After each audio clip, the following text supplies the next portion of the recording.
Hello guys, welcome back to another video. Today we are reacting again. Yeah, we are reacting to an SCP thing. Yeah. Well, make sure you like the video if you want to watch it on your own. And let's jump right in. Well guys, make sure you like, subscribe, and smash that bell. Let's get into it. Viewer discretion is advised. Yeah. The rumors of a giant, fearsome bird terrorizing a remote island reached the Foundation. And it was true, as the scouting party dispatched by the Foundation found out the hard way. When the team arrived, the beast was already terrorizing a local village. The women and children scattered and scrambled for their lives, while the men stayed to hold off the bird with their primitives, bows and arrows, and makeshift weapons from their fishing gear. Damn, we gotta get in there and help these people. Team, weapons hot. The team moved in tactical formation, seeking cover while unloading a barrage of lead upon the beast. However, it had no effect on it, only made it angrier. Alright, bring out the big boy. Let's see how it likes this stuff. One of the team members whipped out a rocket launcher and fired at the beast. It merely staggered it. The giant bird let out a loud shriek and retreated. The Foundation couldn't figure out a way to contain the beast. One afternoon, however, a researcher announced himself in front of the meeting. "Gentlemen, I believe I've found the solution to our issue at hand," he said as he lifted up a bowl of cereal and ate a mouthful of it. "Hello everybody, I'm the Rubber. Today we bring you a SCP Foundation Safe Class Object SCP-1160. SCP-1160, also known as Effective Containment, is a massive paranatural avian entity located beneath a mountain in an undisclosed island. Despite being roughly 85 meters in height at time of recovery, Guys, that's big.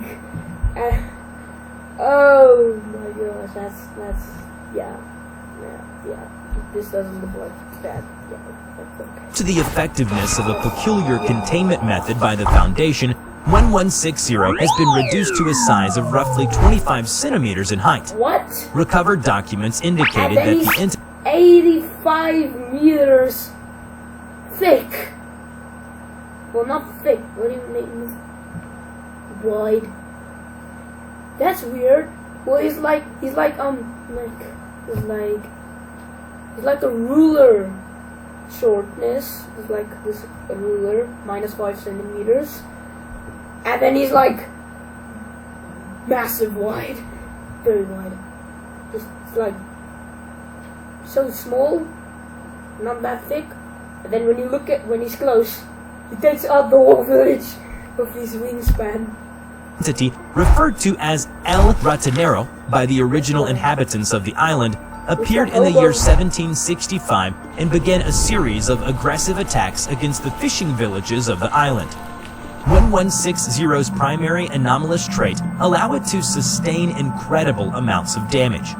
It is for all practical purposes considered near indestructible, as the entity is capable of rapidly and fully regenerating lost or damaged tissue, and is able to withstand all forms of conventional firearms and artillery.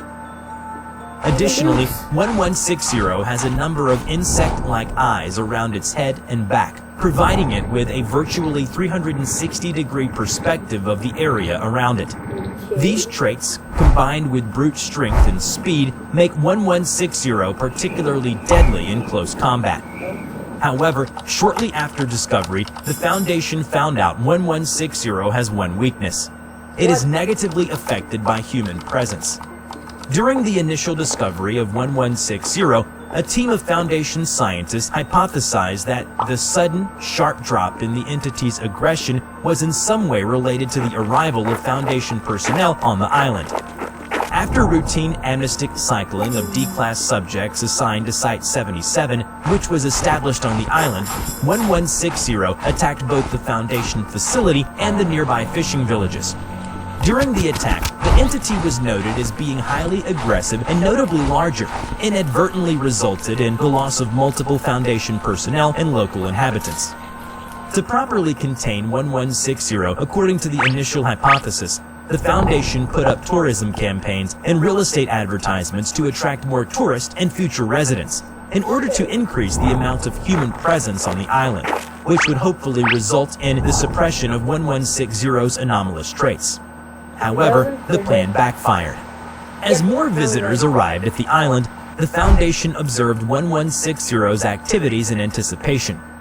Looking at the beast on the screen, Dr. Strong, the head researcher, felt that perhaps the sudden increase of human presence on the island had started having some impact on its size, as it looked weaker than it initially was.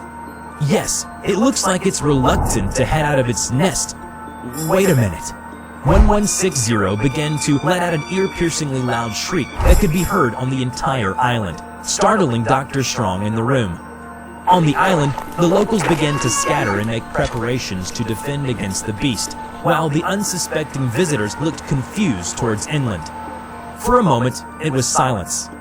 At the village, the men looked up to the sky, and there it was, the silhouette of the giant buzzard gliding towards them from a distance.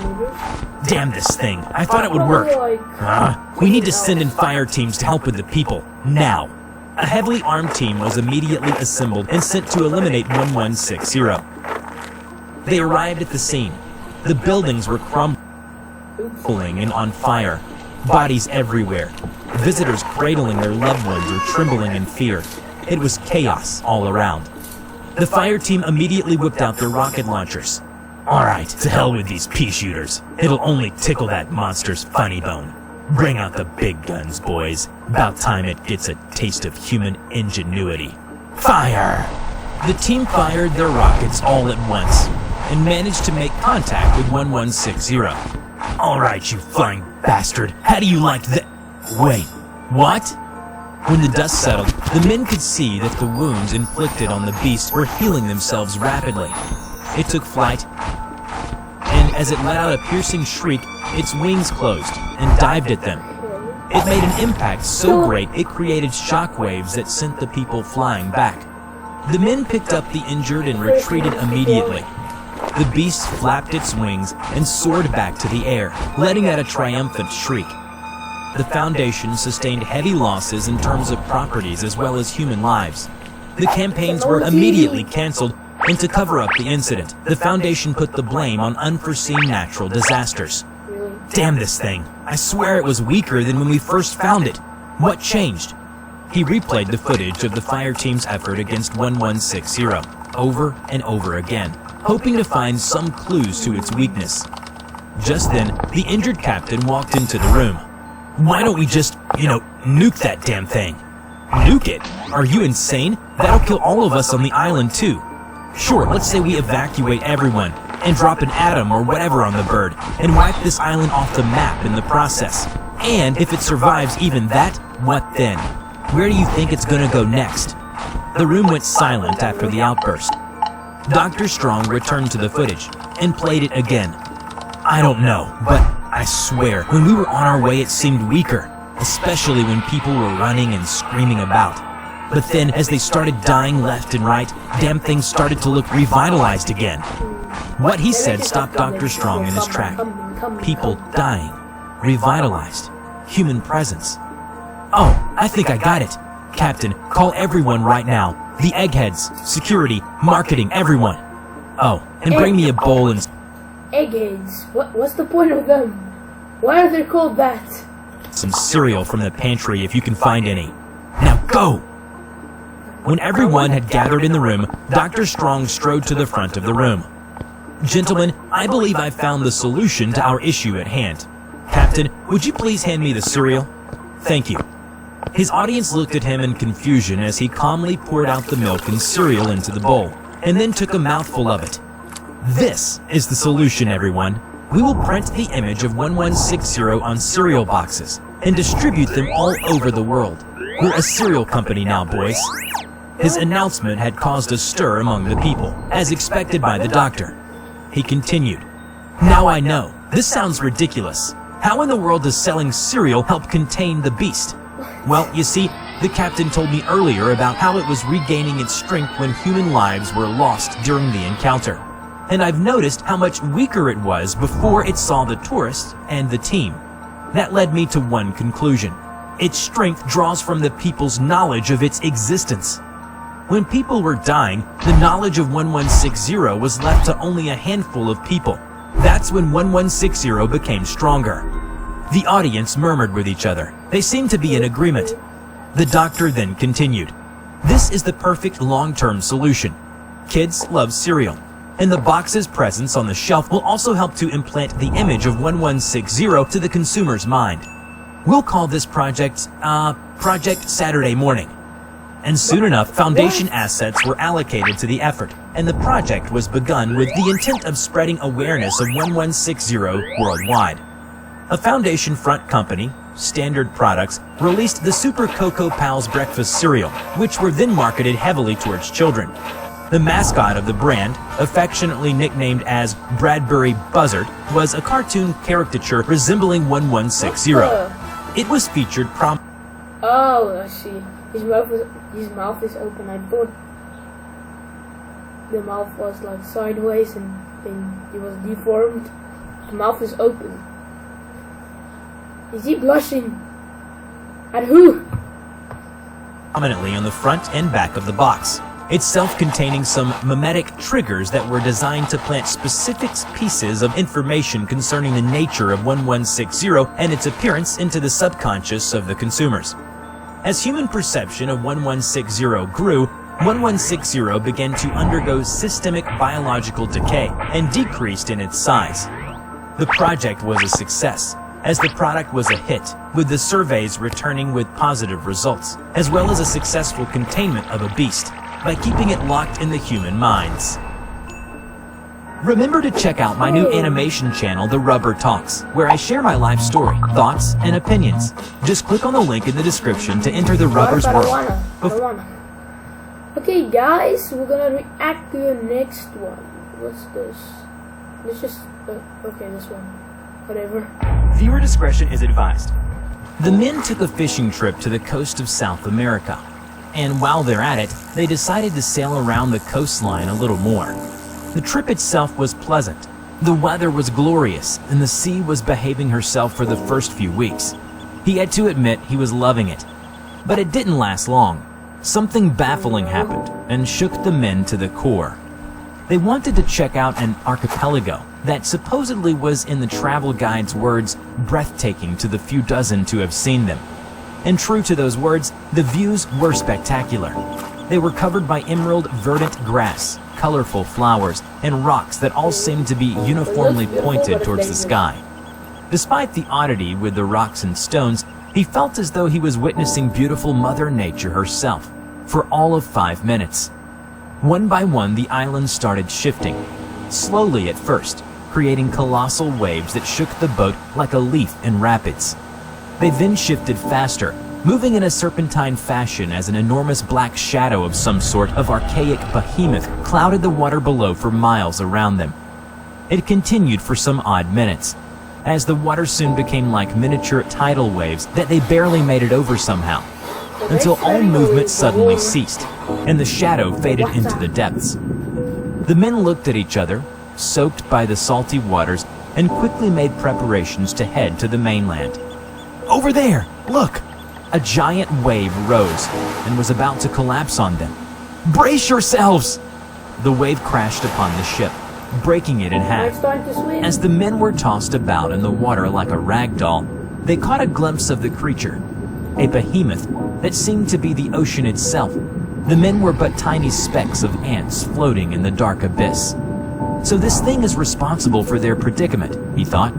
No, it was not responsible for anything that was happening. The Leviathan was merely existing, indifferent to the tidal waves on the surface, the sunken ship, or the drowning men. The survivors never spoke of what happened that day. The very thought of something that large prowling around the globe beneath the waves made the men question their own existence. So they decided to settle on ignorance. And ignorance is bliss. Hello everybody, I'm the Rubber. Today, we bring you a SCP Foundation Keter Class Object, SCP-169. SCP-169, also known as the Leviathan, is believed to be an anthropod of gigantic proportions, and the true beast behind the myth of the Leviathan. Much like many SCPs the Foundation has come across since its inception, the origins and true nature of such entities and objects are only theorized. 169 is no different. 169 was discovered by MTF Gamma-6 as the Foundation suspected anomalous activity stemming from the southern tip of South America and an archipelago.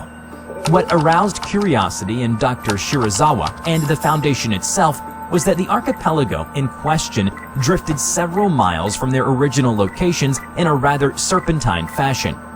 After Gamma-6 was sent to investigate the islands, they were tasked with collecting soil samples, rock samples, vegetation, and any entities that they came across. If said entities were hostile, lethal force was authorized. A terrifying realization dawned on Gamma-6 as soon as they dug their shovels into the soil, and it promptly began to bleed, much like the growths they took off of the rock-like plates that were scattered across the island.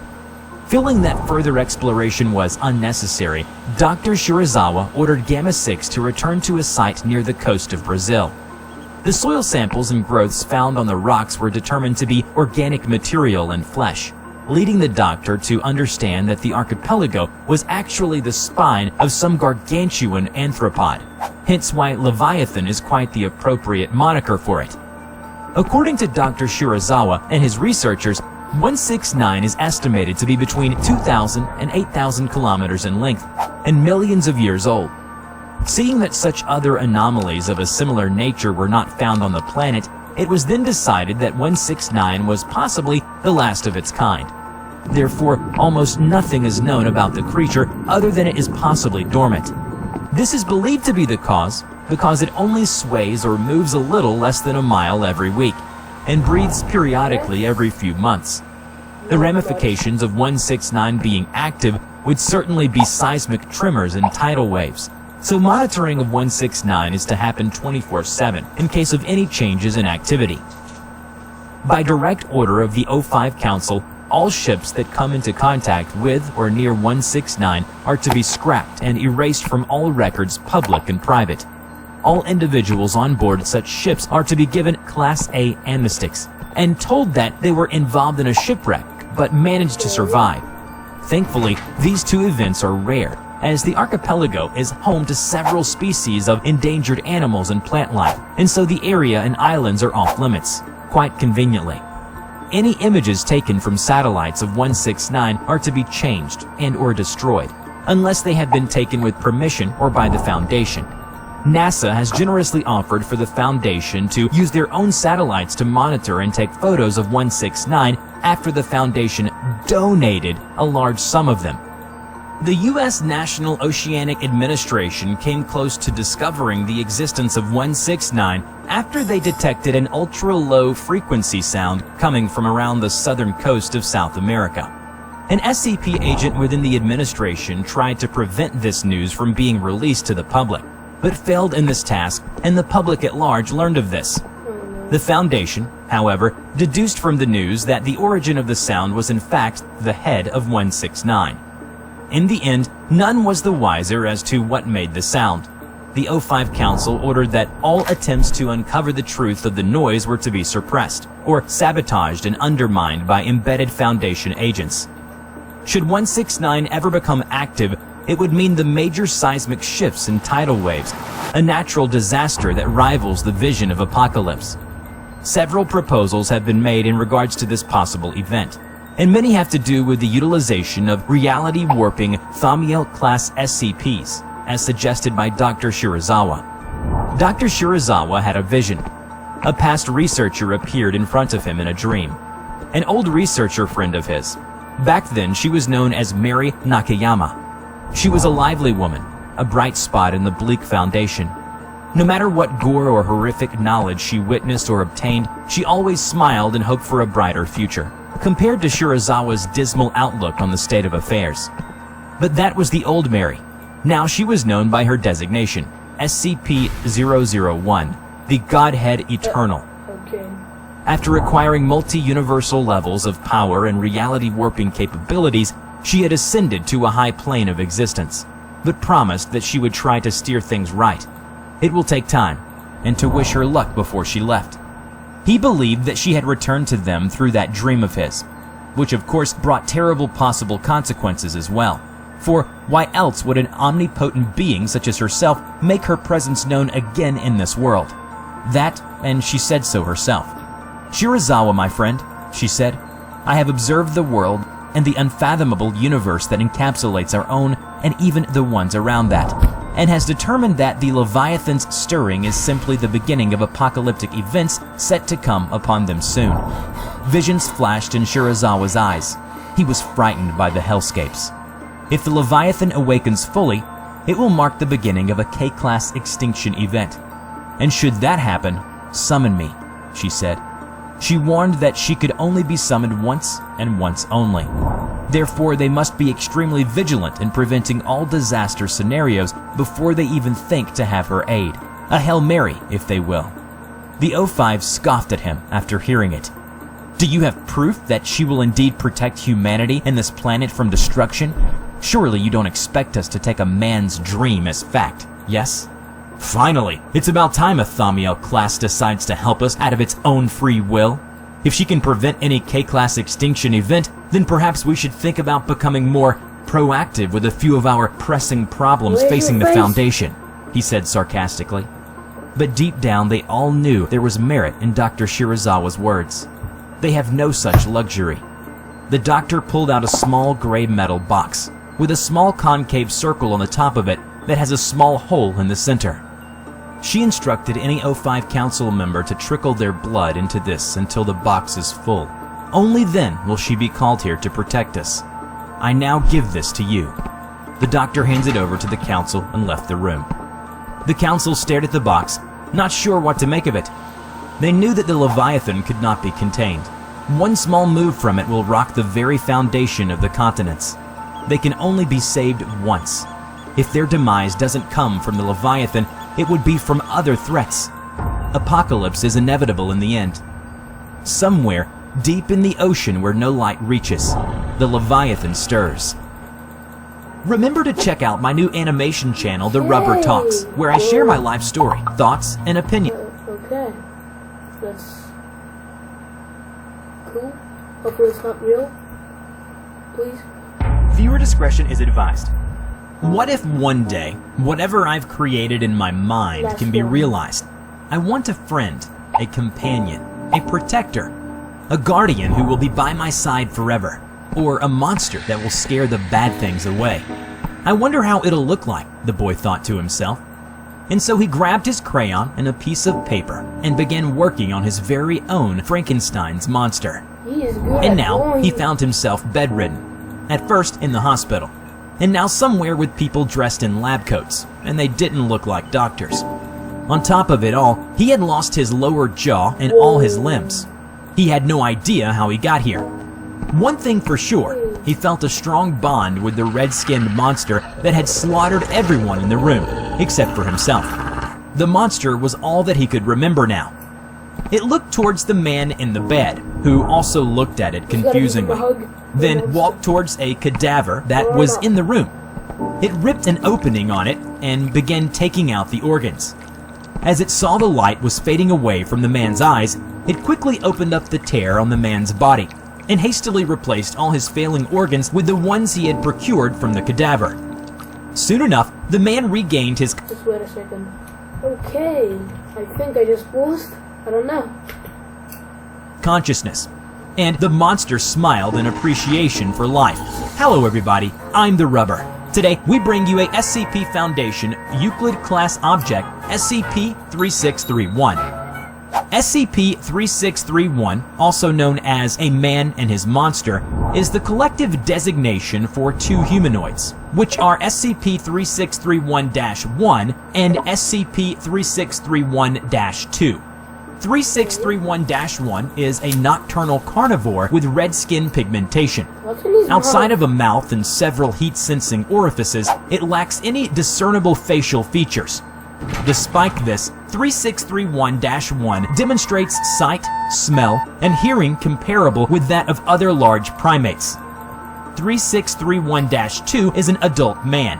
All of 3631-2's limbs have been amputated, and the lower jaw and vocal cords have been removed.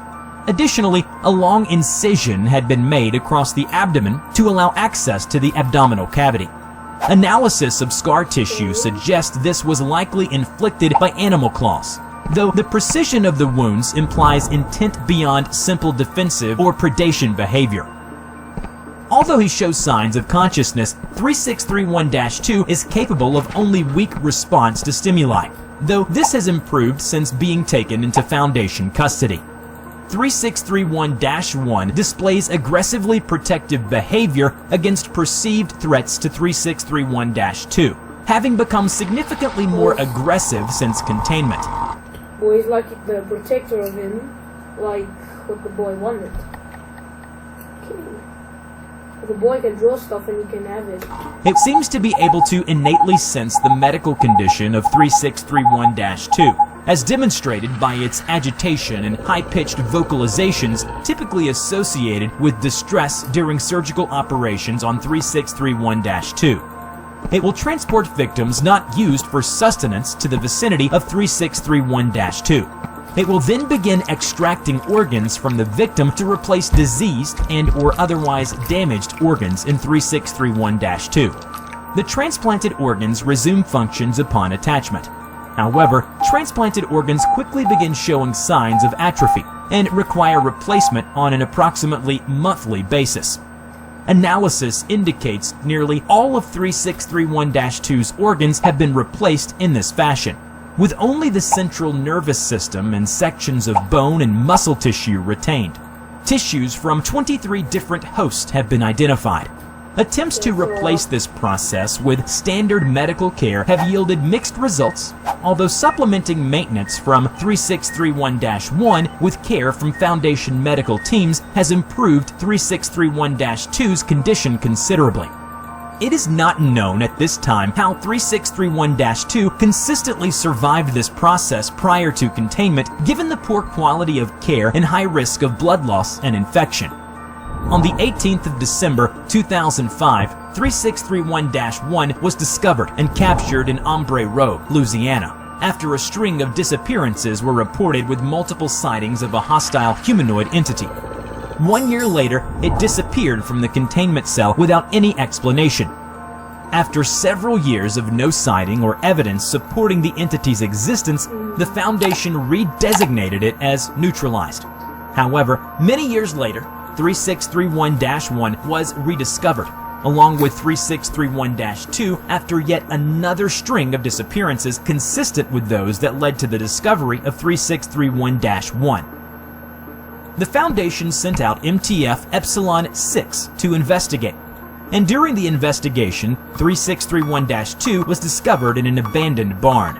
Several pillows, blankets, and crude objects resembling toys were found in the barn, along with multiple unidentifiable human remains. During efforts to extract 3631-2, the task force was intercepted by 3631-1, which was quickly subdued with minimal casualties. Back in the Foundation, Agent Shelley, who led the investigation into 3631, thought something was off about the relationship between 3631-2 and 3631-1. Why did it fight so hard for him? A man who has no limbs, no memories about anything except for the monster itself. Loyalty, perhaps? He looked at 3631-2, lying half-consciously in the bed. His life seemed to be hanging on by a thin thread. If he could speak, what story would he tell us? What does he know about the monster? The agent wondered. He moved closer to inspect, and saw the long incision made on his abdomen, to his eyes. It looked like it had been reopened many times. Too many times. This is gnarly. What happened to him? I need tests done. Find out what you can about this man's scar.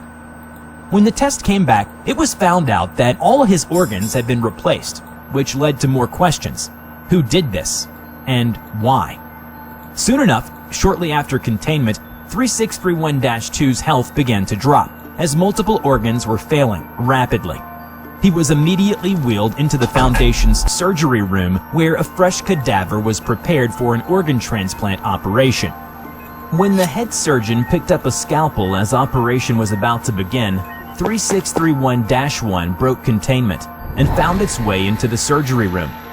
everyone in the room was killed immediately in a rampage. As the security team was on its way to contain the situation, Agent Shelley watched the security camera feed in awe and horror as 3631-1 performed the surgery, albeit very crudely. It tore open 3631-2's incision scar with its bare hands. His body only twitched a little as his insides were violently exposed.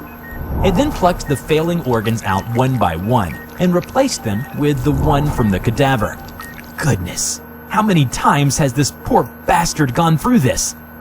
Moments later, the armed security team arrived at the scene and immediately fired tranquilizing rounds at 3631-1.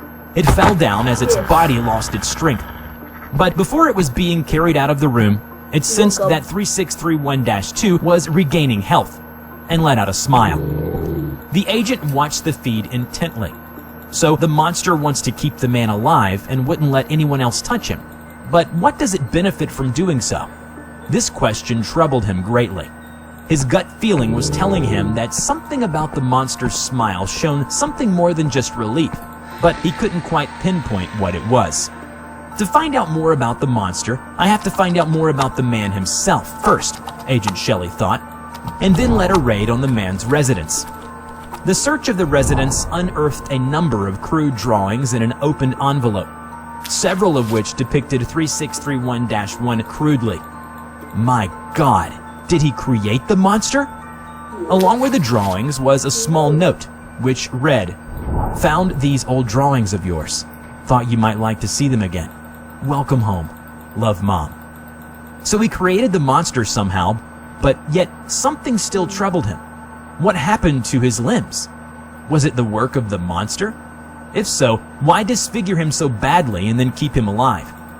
He then ordered to investigate 3631-2's medical records, which indicated that the man had been hospitalized due to a concussion after an automotive collision, on which date corresponded with the day of the sudden disappearance of 3631-1 from its initial containment. The records also shown that he suffered from retrograde amnesia caused by the accident. Hospitalized and lost his memories after the accident, 3631-1 disappeared on the same day, and no more cases of missing people. But it resumed after a year later. He looked at the note in the crude drawings of 3631-1. Then it suddenly dawned on him. A year later, he came back to his home and saw the picture of his childhood's drawing. His mother must have sent him these pictures to remind him of his childhood. And it brought back 3631-1, which existence strongly depends on 3631-2's memory of it, the agent figured. This revelation began to dawn on him that perhaps it was not out of altruism nor a display of loyalty when 3631-1 performed the surgery to keep 3631-2 alive. It was a display of the monster's selfishness. It was merely sustaining the mind and body in which its entire existence was hung in the balance.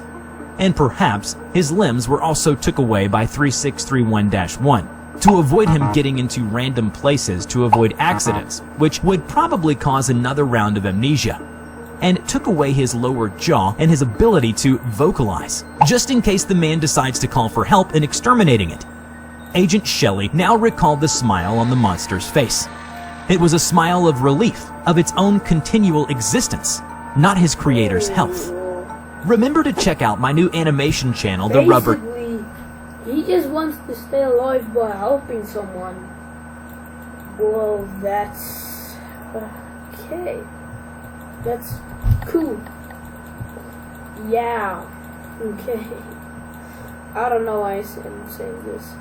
Well, guys, I want to react to another one. One more, and we're done.